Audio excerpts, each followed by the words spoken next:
represent better the ethos of a country than whiskey in Scotland and wine in Spain. And the the meaning of these industries goes far beyond economics, and they have shaped both countries and the way we interact with people, and the way we actually eat and drink. Um, these two industries help to develop local communities. They create employment, and more importantly, they bring profits, economic prosperity to both countries. I believe the United Kingdom is the largest consumer of Rioja wine in the world. And of course, we're delighted that that's the case. And I think when it comes to whiskey, Spain is probably one of the largest consumers. As well, and I'm sure both Jose Luis and Martin will be speaking about this. So we're actually finding new angles. We in the chamber are delighted to have winery and export wine companies with us. We look forward in the future to work more closely with whiskey makers in Scotland, since Spain is such a huge market for whiskey. And of course, we always cooperate with excellent wines from La Rioja who participate in our events. So we're delighted, and we would like to next year, COVID permitting, we would love to have physical meetings with you and organize with the help of Ignacio and the consulate, because, and this is the spirit of these seminars, we do not have a physical presence as a chamber in Edinburgh. We do want to have one, and in the meantime, under very difficult circumstances, we are delighted that we are able to have these debates. So without further ado, I pass now on Ignacio Cartagena. Thank you. Thank you very much, Eduardo. Thanks a lot. I was thinking before this event that with this event, we are really testing the limits of the online format, because, you know, we have to speak about whiskey and red wine without the opportunity of tasting them, which in my view, you know, it's not only tasting or putting to a test the limits of a virtual online event, but also testing the patience of those who have decided to join us today. Well, thank you.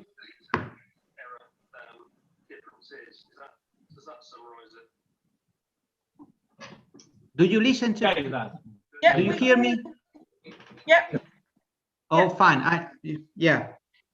Well, in any case, thank you very much. I think Eduardo has been quite eloquent on explaining what the rationale is for these events. As you know, the Chamber of Commerce in London and the Consulate in Edinburgh are trying to explore different sectors in which there could be more interaction between Spanish and Scottish companies and private actors. We have identified a number of them: energy, transport, health, food industry. And the idea is trying to create dialogues and networks in order to explore different solutions to the common challenges ahead of us in these uncertain COVID times. So why wine and why whiskey? Well, wine and whiskey are two symbols of a certain understanding of life, of culture, on you know, in Spain and Scotland, but also are renowned and perfectly identifiable brands of Spain and of certain regions of Spain and Scotland. Rioja wine is one of our most identifiable brands all over the world. In fact, I think that more than 30% of international customers, when they go to a store to buy a bottle of good quality, Spanish quality wine, they opt for Rioja. It happens the same with whiskey. More than 80% of the exports concerning food industry of Scotland are linked to whiskey. But wine and whiskey are not only identifiable brands and powerful traditions. There are also food industries which have adapted to the current times. And they have transformed the human landscapes of both regions, of Rioja and Scotland. Let's remember, for example, that there is a vibrant tourism industry surrounding the world of wine and the world of whiskey, both in Scotland and Rioja. So people who approach the world of Rioja wine and the world of Scotch whiskey not only get in touch with those spirits, but also they get in touch with a certain understanding of life, with a certain culture, with a certain tradition, and this industry helps to project a certain image of both Rioja and Scotland. So this is why we have chosen to make this short dialogue between whiskey distillers and wine producers. I thank both panelists for being with us this morning. I would start by going very briefly through the CV of José Luis Lapuente. José Luis has held the position of General Manager in the Control Board of the Designation of Origin Calificada Rioja since 2013. He has been Secretary General of the institutions since 1998. And before joining the board, he worked in financial management in a group of Rioja wineries. And previously, he held the responsibilities of budget director and controller in the pharmaceutical and consumer and goods sectors.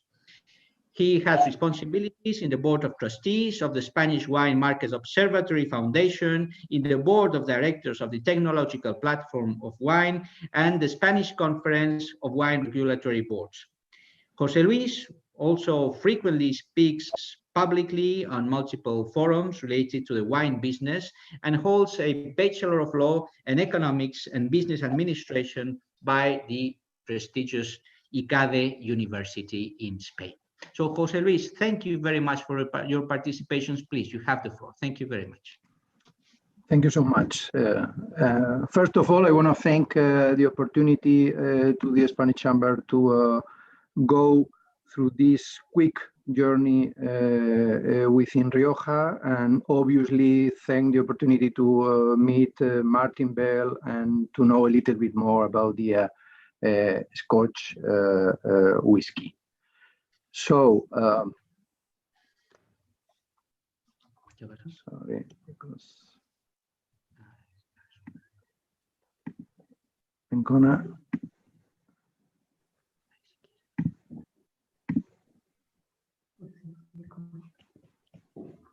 Excuse me. On the front.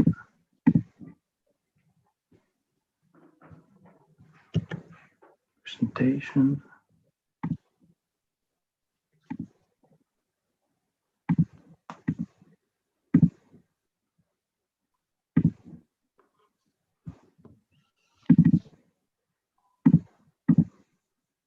Here we are.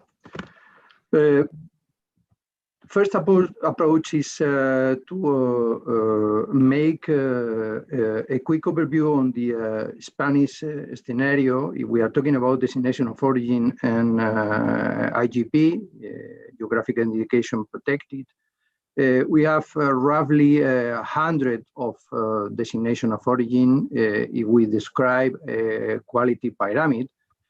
And most of them are integrated in a national association, which is a conference where we can make networking tasks and obviously to picture the strategy for our regions and obviously try to make the voice not only in the national environment, but also in the European forums in order to make the difference between what a designation of origin are guaranteeing in the product. So this, if we go deeper on the this quality pyramid, we can find in the top designation of origin qualified, which is the case of Rioja. By current, there are two designations in Spain that has been awarded with this consideration. One is Rioja, the first one in 1991, and the other one is a Catalonian region, Priorato, which is awarded in 2006. This qualification means the fulfillment of additional requirements, both on the qualitative and quantitative control, in order to strengthen the confidence of the consumer, which is at the end our aim, to certify the truth of all the items that we are warranting in a wine. If you go quickly on the slide, you are going to see some special characteristics that make a difference in the case of Rioja, like, by example, the compulsory bottle in origin. I mean, all the production should be released bottle from the region, or the exclusive dedication of wineries to Rioja wines. This is the maximum warranty in order to obtain this confidence of the consumers. I mean, there is no possibility to share the facilities in Rioja to keep and elaborate another kind of wines or products are exclusively dedicated to Rioja wines. So this, we are fulfilling additional requirements in order to warranty the origin and rest of topics to the consumers in comparison with the general standards. Let's say a little bit about the history. I mean, although a couple of millenniums are seeing wine in the region of Rioja, indeed, there is an official recognition in 1925. The reason was business-driven. I mean, a lot of producers were in the need to make a difference between Rioja wines and the rest that we can find in the national environment. And this is because the first organization was in order to delimit an area and fix some rules in order to make this traceability process, and at the end to use warranty seals. All Rioja wines are using this kind of stamps, these official certificates that are attached to any bottle. These are individual certificates that allows us to trace from the origin each of the bottle that is put on the market.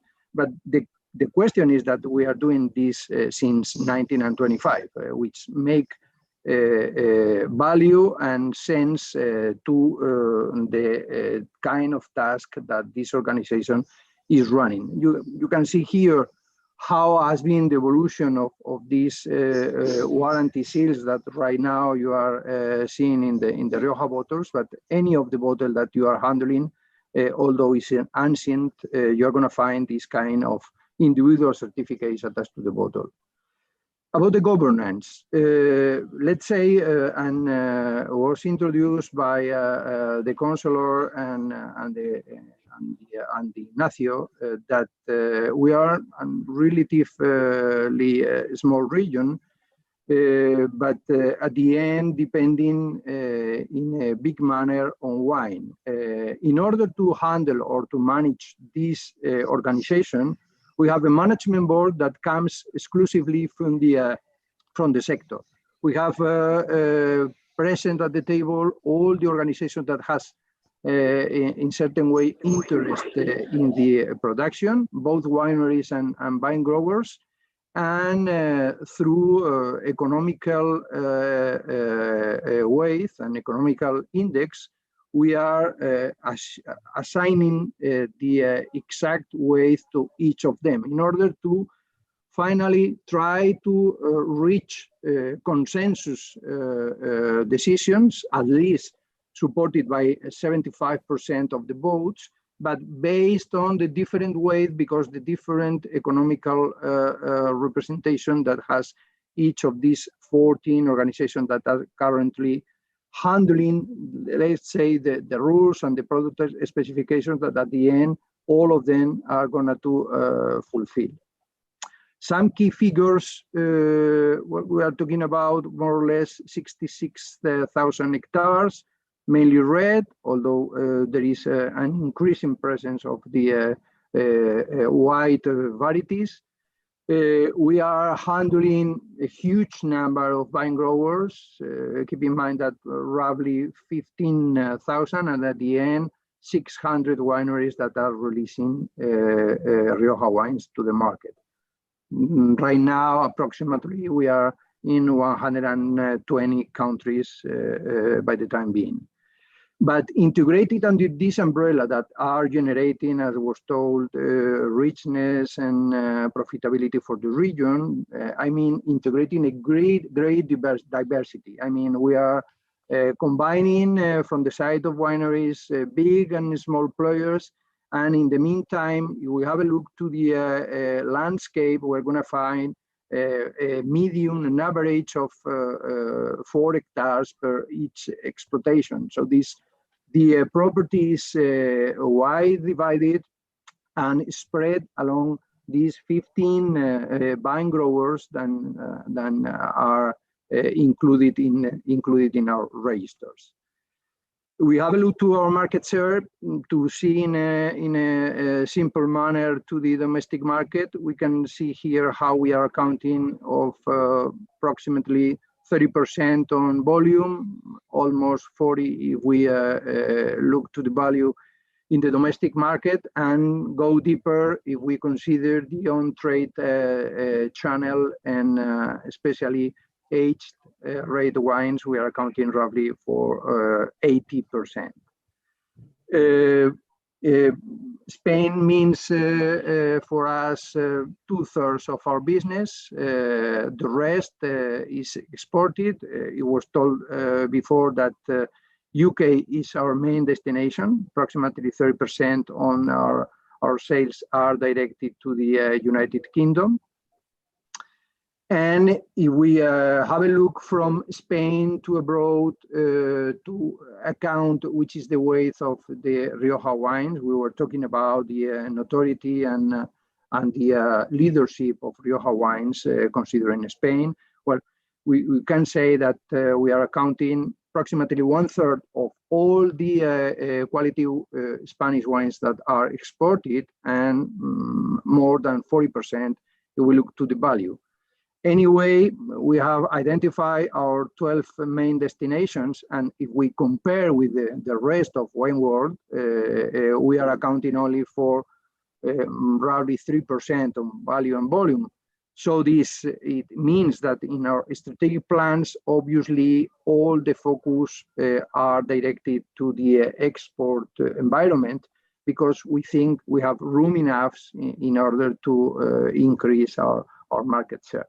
And this is based, and I have underlined, sorry, because there is a mixture between Spanish and English, but I have underlined a survey that was run by a UK company, which is Wine Intelligence, which is specialized in wine.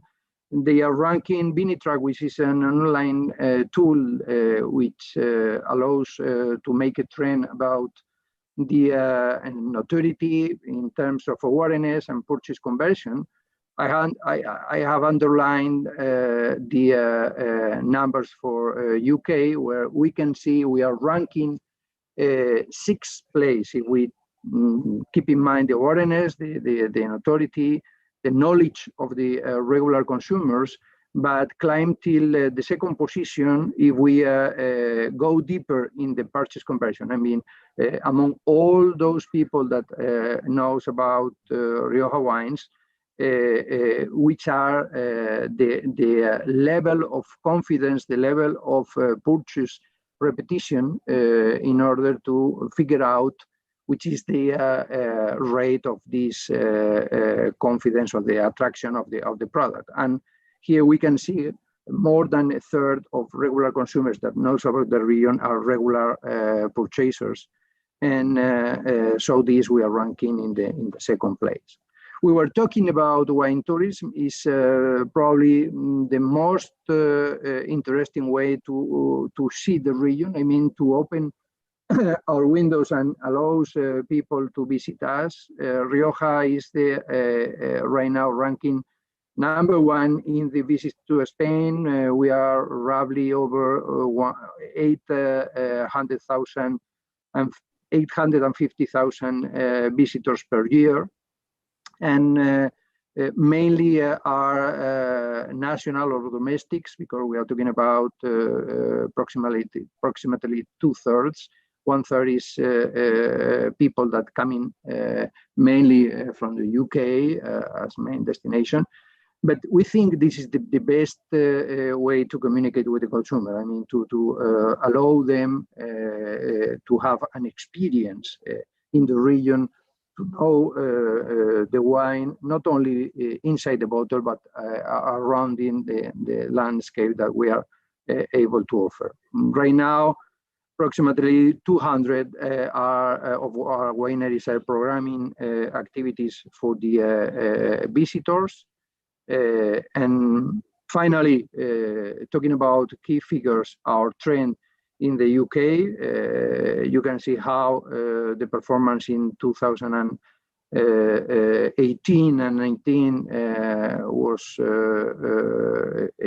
slight declining, but right now and within the next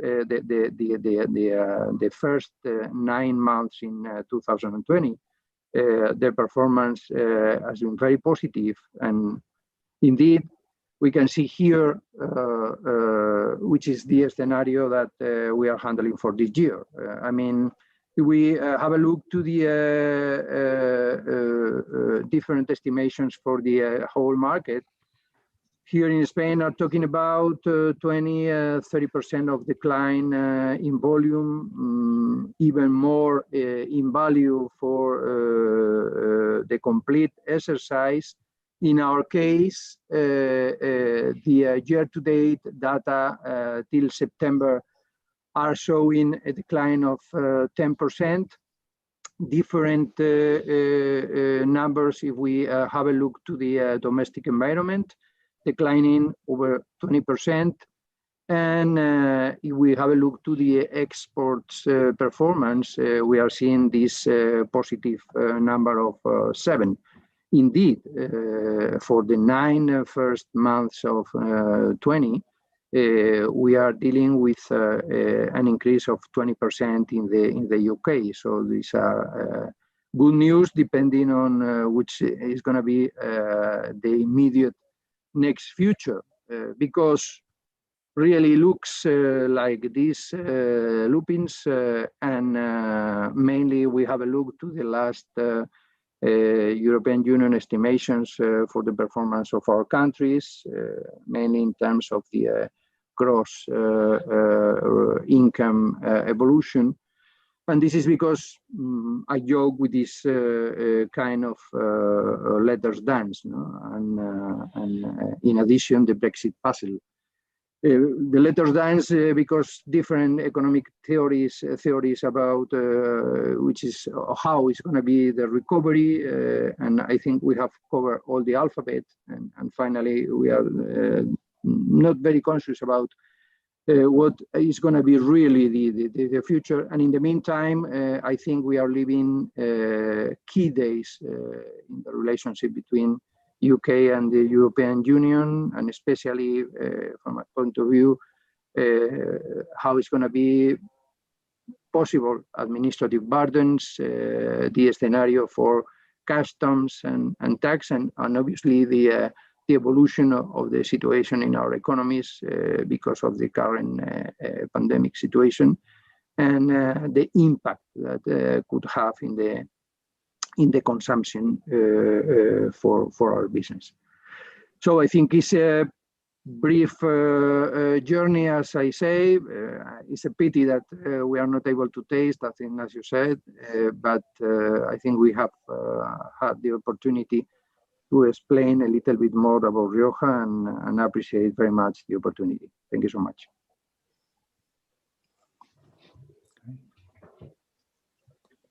Thank you very much. Thank you very much, José Luis, for your presentation.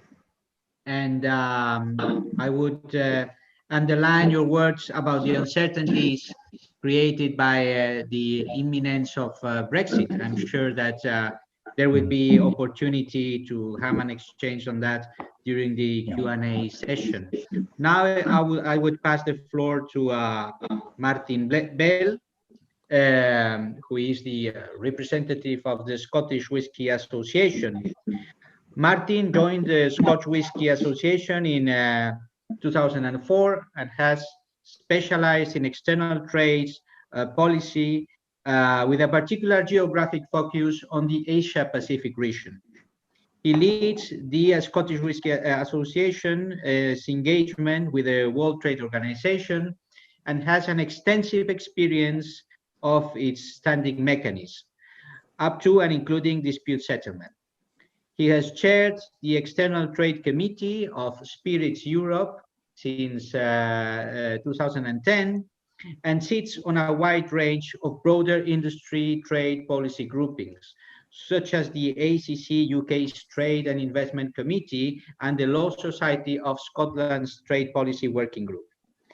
After starting working live as a solicitor in private practice and a subsequent spell with the European Commission's DG Environment in Brussels, he joined the Scottish office in 1997. He worked there for 7 years in a range of fields, latterly on a 3-year secondment to the policy unit of the Scottish Council for Development and Industry. Martin, thanks a lot for your participation, and you have the floor. Well, thanks very much, Ignacio, and thanks very much, Jose Luis, for a fantastic presentation. And what really struck me was how similar it was to many of the issues that we are facing too. Hopefully, you can see the slides. And the next 15 minutes or so, I just want to cover similar ground to Jose Luis, explaining a bit about the SWA. The history of the industry, our main export markets, looking at the whisky family worldwide, and then covering off tourism, but also some of the challenges that we're all facing at the moment. So the Scotch Whisky Association is the representative body for the Scotch whisky sector. We are, unlike many of our continental colleagues in the spirits and wine industry, in that we are a voluntary organization. So you don't have to be a member of the SWA to produce or trade in Scotch whisky, but in practice, around about 95% of production is represented by our members. And the number of member companies there is going to be wrong in a couple of weeks' time, or it'll be 79. For many years, we had around about 55 member companies, but in the last 5, 6, 7 years, as more new entrants have come into our sector, the number of members, particularly smaller companies, has increased. And every time, it's always an exciting time to be involved in the Scotch whisky industry, but I think it's particularly exciting at the moment as the industry continues to grow. We exist to protect and promote Scotch whisky, essentially. And when we talk about trade, we don't actually do much trade promotion work. So we don't do trade missions, that kind of thing, but we do trade policy, dealing with market access barriers, which is what I do. And that's really a function of the industry as itself. We've been exporting for over 200 years now, and I think our members feel they've got the hang of it now, so they don't need us really to help beyond the support they get from UK and Scottish governments. So our focus has always been on trade policy. In terms of decision making in the SWA, we have a council of 16 members, and that's made up of a representation of the different sizes of member companies that we have. So Diageo, the largest spirits producer in the world, is on our council, but we also have a number of very small companies there as well, and everything in between. We don't vote. We've never voted on anything in the SWA. We do things by consensus, and you know, people may have different views, but they come round to the industry way of thinking eventually. But we've been around for a long time as an industry, just like winemaking in Rioja. The first recorded reference to Scotch whisky is in 1494, and it was a monk, actually, who was producing aqua vitae in a monastery in a place called Lindores. And for those of you who know Scotland at all, Lindores is in the north coast of Fife, about 10 minutes drive from Perth. And there is now a new distillery at Lindores, and it's a wonderful place to go. The distillers there are funding some further archaeological work, and they think that actually Scotch whisky was being distilled even earlier in 1494, so we're going to have to change the history books a bit. Like Rioja, Scotch whisky is a geographical indication, and I was really interested actually.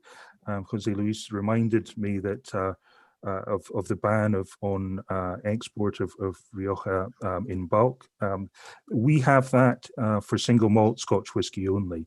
So single malt cannot be exported in bulk from Scotland. It must be exported in bottle. We are governed, well, still by European law, but also the Scotch whisky regulations, and they set out the requirements for the production of Scotch whisky, which is policed not by us as such, but by UK customs. And there is an increasingly strong regulation by UK customs, not just of protecting the revenue, but the production process as well. A few slides on trade. This is an old slide, but it's just to give you a sense of the relative importance of Scotch whisky as a UK export. So traditionally, Scotch is the biggest contributor to the UK balance of trade in goods. And it's not that our exports are worth significantly more than cars or chemicals or whatever, but we don't actually import very much to make Scotch whisky. Our biggest import actually is wooden casks, primarily from the United States, but also, of course, from Spain. And this just gives you a sense of where the exports go. Geographically speaking, we're very, very well hedged, you might say. It's usually a strength. So the EU traditionally has been an important region of the world for us. But when I started at the SWA about 17 years ago now, it accounted for 40% of our global exports. Now it's around 30. And that's not because EU markets have necessarily shrunk. It's really because everywhere else has grown. The US and Canada, Asia are the other two major regions for us. But Latin America always has been important, and increasingly Africa is an important part of the world. And export is very important to our industry generally. We export something like 93%, 94% of everything we produce worldwide. It's worth around about £5 billion in customs value every year. And the worldwide retail value of Scotch whisky is around about $30 billion. And Spain is indeed a very important market for us. Really, since Spain joined the EEC way back in the 80s, it really blossomed as a market for Scotch whisky. It has had its ups and downs over the years, but we've seen good growth last year, and in the last 2 or 3 years, I would say. So you know, it is a significant market for us. The US is our biggest market by value. France is our biggest market by volume. And the other markets, there are a couple that may look a bit odd. So Singapore and Latvia, it's not that Singaporeans drink an awful lot of Scotch whisky. It's because the trade data record shipments to Singapore for onward transmission elsewhere in the region as being destined for Singapore. So Singapore is an important logistics hub for the broader Asia Pacific region, and it's a good proxy for exports to that part of the world. Latvia similarly is a route into Russia. So last year was a good year for Scotch as a whole. We were pretty close to £5 billion in exports. Different markets performing differently, but generally the story was very good. This year, of course, is somewhat different, and I'll come back to that in a second. Brexit is a huge challenge for us all. Scotch is in a different position, I would say, from many UK sectors, in the sense that the disruption that we will see as a result of a no deal, if that's the outcome we have, is not that different for us compared to disruption that we will see even if there is a deal. So the EU does not apply a tariff to imported whiskey for any WTO member. So we will not see a tariff even if there is no deal. But there are a number of issues that practical issues around labeling, the appropriate label for EU markets that are yet to be resolved finally. Concerns about delays at the border. As Jose Luis mentioned, geographical indications, the UK approach to protecting GIs is of great concern to us, really because we want to make sure that EU GIs have retained the protection that they have had under the EU regime in the UK after Brexit is fully wound out. And ultimately, the EU market will be will continue to be important for us. EU regulations will continue to be important for us. So, although we are leaving or we have left the EU, for us, we are still part of the EU wine and spirits family. COVID is another major challenge, of course, this year. The first half of this year, as it says here, our exports went down about a third. And for us, global travel retail is particularly important. If it were a country in itself, it would be our biggest market worldwide. So people not really traveling by plane is not great news for the Scotch whisky industry. I suppose as economies reopen, as the on-trade is reopened from the east heading west, we're seeing a recovery coming through. And I've just given some examples of markets where we've done relatively well, actually, this year in terms of maintaining the sort of sales that we would traditionally have. And in markets like Australia, anecdotally, there's some companies who are actually ahead of their program as it was at the end of 2019. So a very varied picture, but very similar themes to that in Jose Luis's presentation, that we've seen a big increase in e-commerce, a shift to the off-trade from the on-trade. Depending on the market, that has had a greater or lesser impact on overall sales. But ultimately, once we're through all this, we expect to bounce back. And the long-term premiumization trend that we've seen in the industry is continuing and will continue. But COVID as a downturn is unusual for us.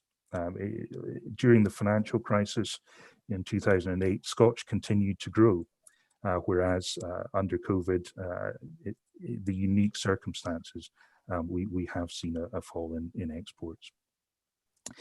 You would think that we would not be aligned with other whiskies worldwide, whether it's Canada or the US or new whiskey producing countries, but we actually work very well together. There's a very friendly competition between us all, but we work together as associations and industries on common issues. On the market access side, and it's not a whiskey example, but I spent 5 years of my life working on a WTO dispute relating to discriminatory excise taxation in the Philippines. And the main beneficiary of that dispute was not Scotch whisky, although it was very nice to win the case and to see tax reform introduced. It was actually the brandy de Jerez sector, for whom the Philippines was, and I think remains, the biggest export market worldwide. So I think that was a good example of how the spirit sector and the broader wine and spirit sector is really one big happy family. And we tease each other from time to time, and there's friendly competition, but we really are very much aligned.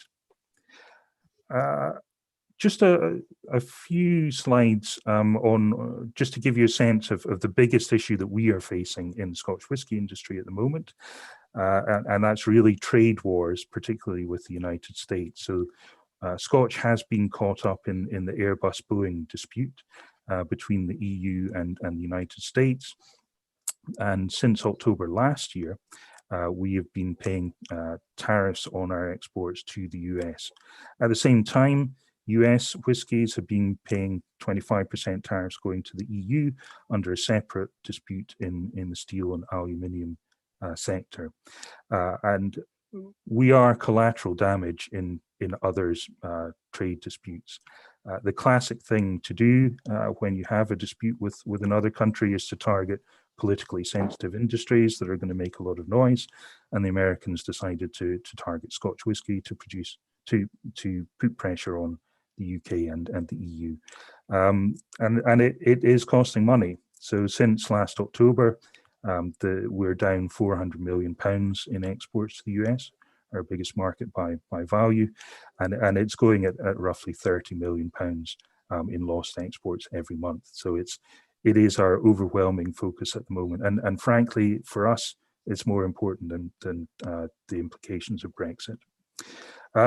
Some of you may have seen in the news on Monday, the EU announced that it was retaliating against a number of US products under the Boeing case, and that includes US spirits.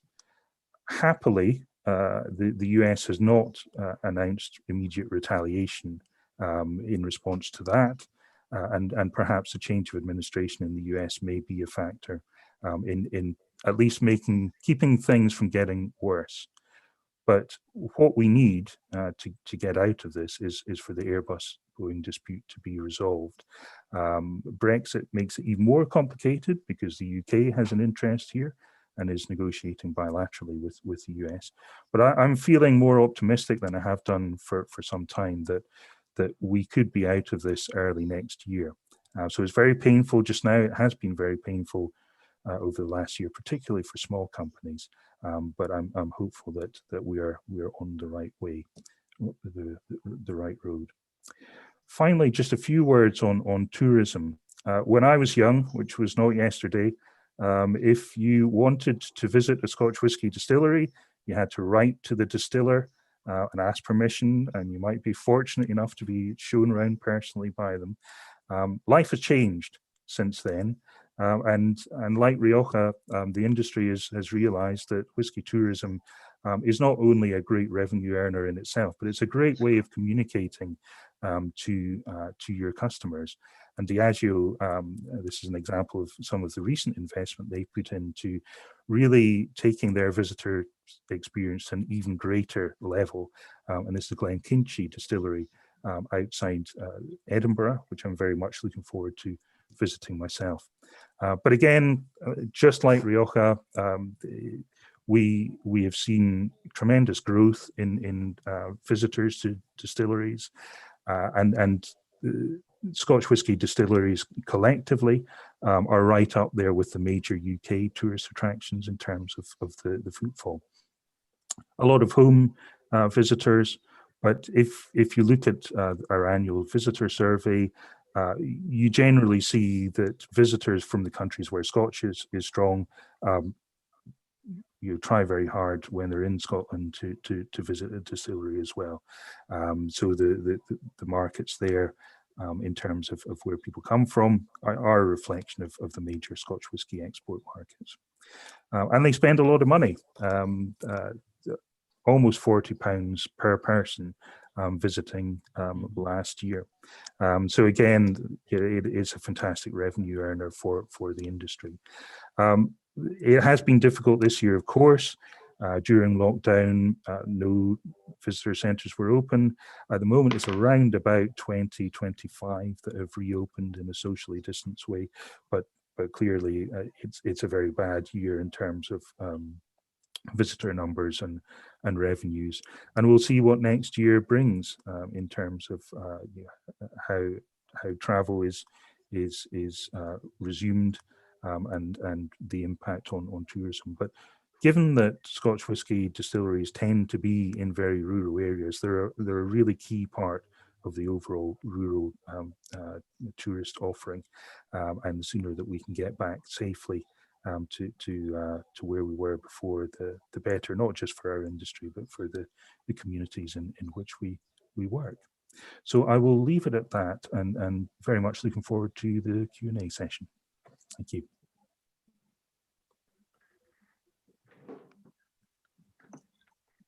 Brilliant. So thank you very much both for both of your really interesting presentations.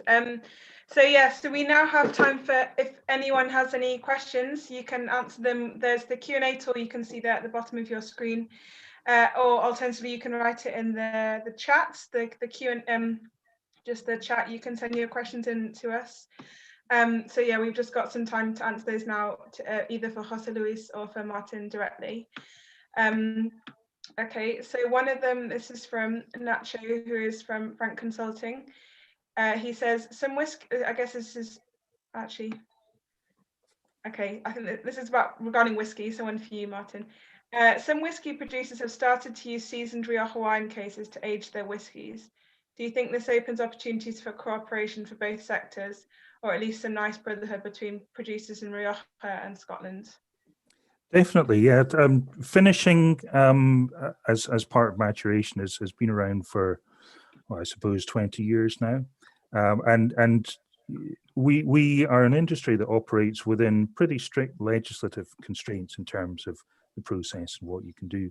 But one area of real innovation has been in finishing, and distillers are always looking for something a bit different. Just to that point of difference. So I think, yeah, the tremendous opportunities for that kind of cooperation. Great, excellent. Thank you. A question for you, Jose Luis, from Peter Brown is, how much Rioja wine is grown and fermented in La Rioja? Well, we are accounting roughly 55% of our stocks passing through an aging process. Keep in mind that we have roughly 1.4 million of barrels. So there is a huge amount, and so this is the mature on our categories. Fantastic. Okay, great. Okay, we've got we have a few questions that it'd be great to answers from both of you, relevant to both wine and whiskey. So another question we've had is, how would you better define your role as as whiskey and wine producers? Do you focus rather on keeping tradition, promoting innovation, or getting the right balance between tradition and innovation? So Martin, sorry, if you'd like to start off there. Yeah, that's a brilliant question, and it is the age-old challenge. How you have in terms of Scotch and Rioja as well. You have GIs that have built up a reputation over many years for quality, and that quality comes from the production process. At the same time, because you're particularly in the single malt category, which is the biggest growth category in Scotch as a whole, producers are looking for that point of difference, and that point of difference might come in the way that you mature your product, or tweaks to your distillation process and that kind of stuff. So there is always that tension between saying, yes, you can innovate in this area, but there are certain limits to what you can do, because that's creating something that isn't Scotch whiskey, that doesn't have that quality that consumers associate with the category. So, great question. It's always a tension that exists, but the industry is determined to maintain that high quality. So, innovation like finishing, as I mentioned, is possible, and you can be really creative within the rules, but there are some things that you can't do for good reason. I totally agree with Martin. I mean, at the end, we are making business. So this, you should offer value for the consumer. And this value to be in the top of mind should be accompanied with your own identity. So this, you have to follow your own ADN, the authenticity that are on your roots. But at the end, you should compete with the rest of the offer in the market. So this, it is a must to innovate, to incorporate all the new possibilities that the consumer is looking for. So this improve in your finally offer in order to make the deal the most attractive that possible for the consumers. Excellent. Thank you very much. Okay, another question we've had that's for both of you again is, so Scotch whisky and Rioja wine are consolidated and fully identifiable brands, but they have to share the market with a number of new producers from countries with no wine or whiskey making tradition. Do you both see this as an opportunity or as a challenge, and how do you cope with it? I'll maybe go first. I first met an industry legend, Jim Swan, who sadly passed away a couple of years ago, not in Scotland, but in Kavalan Distillery in Taiwan. And in Taiwan, they distill whiskey using actually Scottish equipment and Scottish grain, but matured in Taiwan. And the interesting thing, one of the interesting things about that particular brand is because of the different climate in Taiwan, whiskey matures differently there. So they tend to bottle much younger than we do in Scotland. And I just found that endlessly fascinating. And consumers do too. There's a real boom in single malt worldwide. And we see that as a real, it's part of the landscape and it's welcome competition because it keeps our producers on their toes, but it brings more consumers into the whiskey market. And Scotch is and always will be the biggest whiskey in the world whiskey market. And so it's great for us. So we really welcome it. Excellent. It's really interesting. Jose Luis, do you have anything to add there? No, I agree with Martin. Totally agree. Okay, fair enough. Fantastic. Okay, another question we've had is, any high quality product entails a number of strict rules and standards that have to be preserved. What means and resources do you have to enforce those rules among wine and whiskey producers? So another one for both of you. That's all right.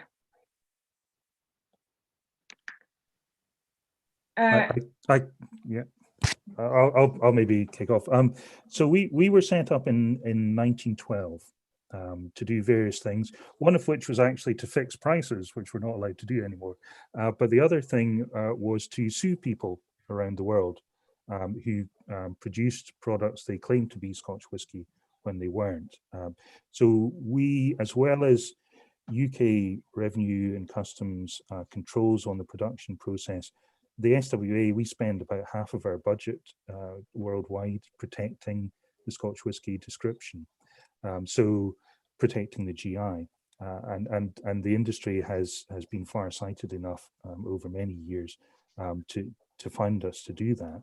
And that's really how we protect the overall Scotch whisky category worldwide. Whenever we see abuse, then we come down very hard on it.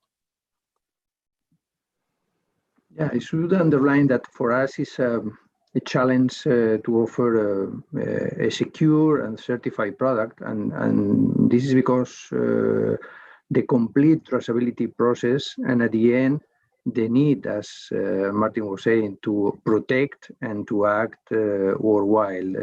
Indeed, these days has been announced the famous agreement with China and 100 figures protection from the European source. And I think it's a good example. I mean, once this market has been important for us and we have discovered the opportunity to make business, we have been forced to front fakes and attempts to register in different manners Rioja brand.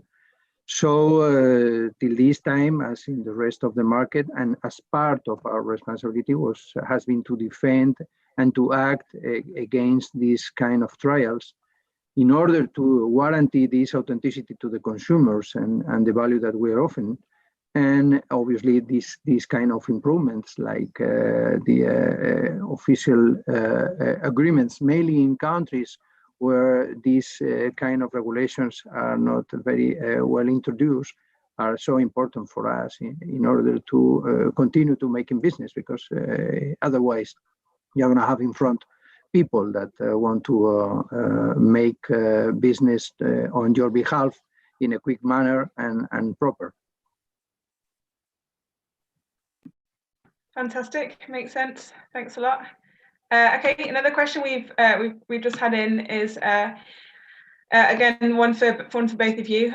Is there a point where protecting the GI by the trade body switches to protecting an individual brand or like a stable of brands, and how do you manage or coordinate action accordingly? I see.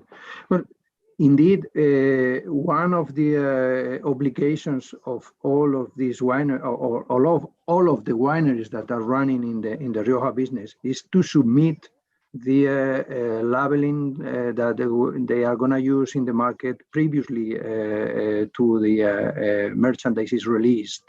There is a complete verification on all the compulsory requirements, both on the European and national side and the additional regional regulations, in order to transmit in advance to the winery,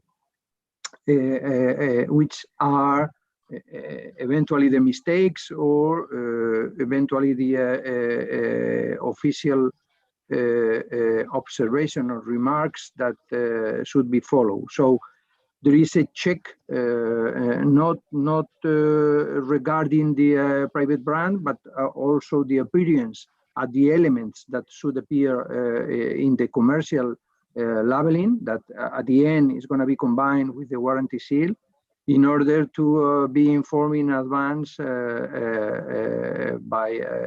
the Consejo to the winery that is going to put Rioja wine in the market. So we are not certifying private brands, but we are supervising the combination with Rioja name of these brands.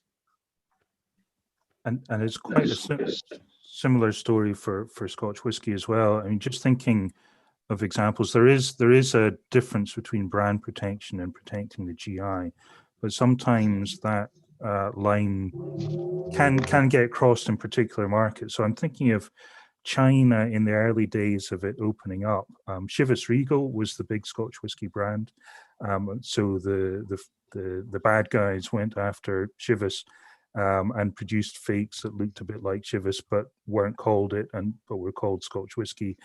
So we cooperated with our member Chivas Brothers on that. There was another example in Taiwan, a product called Mocha Long, which Scotch whisky, and I thought that was a very strange name, but it was actually the way the Taiwanese pronounce Macallan.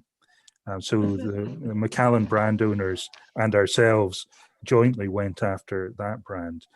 So it's horses for courses, but generally speaking, brand protection, a fake Johnny Walker will be for the brand owning company to deal with. If it's a generic fake Scotch whisky, then that'll be for us to deal with. Excellent, thank you very much. Okay, just one last question that we've got at the moment, although everyone, if you have any other questions, please do feel free to send them in, there's still some time. So in terms of like kind of this one is about the culture of surrounding wine and the culture surrounding whiskey. Can you both think of any like strategies to improve wine and whiskey culture among consumers you would suggest? Well, in our case, we underline that probably wine, and especially Rioja wine in our case, is showing a way of life. I mean, let's say that the bottle is the link point for a group, for a relationship, for a business matter, for visit, and in the meantime, this is the let's say the key support in order to understand behind the bottle, and this is because we underline about the wine tourism, because there is story behind each wine. I mean, it could be amazing to discover how about the way in which the wine is obtained, the story of the family, the proprietor, or something like this. So this, I mean, the roots inside the tradition climbs up in order to offer, as I said, an experience, not only a pleasant product, but also all the value arguments that are around in it, which is the atmosphere, the architecture, the landscape, the tradition, and obviously all the culture that is behind the wine. We underline to drink with moderation, but obviously we assume that is the best way to make an upgrade in these relations between people. And so this we think is matching, which is with our product. I think generally there is an interest in consumers worldwide in provenance and in the story of different brands, and for Scotch whisky, for single malt Scotch, that's a really easy trend to play into, because you've got your one distillery in a beautiful part of the country with its own story, and consumers are really interested in that. I think it's more of a challenge for blended Scotch, where you can't say distillery X is where the product came from, but at the same time, the story of every blended Scotch whisky is it's like a John Buchan novel. You know, it's very exciting. You know, the Johnny Walker story is amazing. If you search on YouTube, Robert Carlyle, Johnny Walker, there's a great video that Robert Carlyle, a Scottish actor, did of the history of Johnny Walker, and it's a really exciting story. But it will depend on the market. In a market where consumers are new to imported spirits, generally it'll be the big blended brands that come in first, because consumers are looking for something that's international. And then as they understand the category better, they start looking also at single malt as well. And you've seen that in China in the last 20 years as it's opened up and grown very quickly. That, you know, initially it was just, well, we'll buy an international brand because it's international, and then they started learning about the category and think, well, I'd quite like to see a niche brand and to try that. And consumers expand their portfolio the more they learn about the product. Fantastic. Yeah, makes a lot of sense. Thank you very much, both. Okay, well, that's all of our questions answered. So thank you very much, everyone who got involved and sent in your questions. And again, on behalf of the Spanish Chamber of Commerce in the UK, thank you very much, Jose Luis and Martin, for your time today and sharing your insight with us. It was really great to learn more about Scotch whisky and Rioja wine and the related industries. I'll hand over to Ignacio to give some closing remarks. But yeah, just on a final note, if everyone tuning in would like to find out more about other events coming up of the Spanish Chamber of Commerce, have a look on our website. We've still got some things going over the course of 2020 for the end. Okay, over to you, Ignacio. Thank you very much, Hannah, and thanks to both panelists. What strikes me most from this session is, again, that in a little bit more than 1 hour, we managed to identify a lot of similarities between the world of Spanish wine and the world of Scotch whisky, which is not the same the first time that happens in this series of events. When we had back in September the event on sustainable tourism, with a dialogue between the president of Paradores and a dialogue between with the president of the Scottish tourism industry, they also managed to find a lot of similarities and coincidences between their both fields of interest. So I would invite both panelists to keep exploring these similarities.